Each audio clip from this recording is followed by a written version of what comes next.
परभणीमधल्या मेळाव्यात उपमुख्यमंत्री एकनाथ शिंदे यांनी उद्धव ठाकरेंना चांगलाच टोला लगावलाय। ठाकरेंनी धनुष्यबाण काँग्रेसकडे गहाण ठेवलं होतं, हे गहाण ठेवलेलं धनुष्यबाण आम्ही सोडवलं। कोरोना काळात ते घरी लपून बसले होते, नुसतं फेसबुक लाईव्ह करत राज्य चालत नाही, अशी बोचरी टीका एकनाथ शिंदेंनी उद्धव ठाकरेंवर केली। काल परवा बिनकामाचे लोक येऊन गेले, हात वर करून सांगितलं माझ्या हातात काय नाही, देण्यासारखं काय नाही, काय नाही, काय नाही। काय होतं जेव्हा होतं तेव्हा कधी दिलं? आता सगळ्या लोकांना मी इंजेक्शन दिल्यामुळे तुरु तुरु सगळीकडे फिरायला लागले, नाही तर घरामध्ये बसले होते।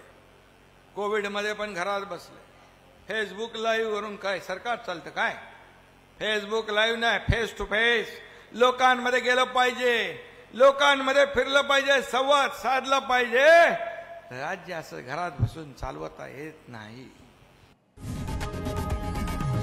लोकशाही मराठी ऐका, पहा, जागरूक रहा।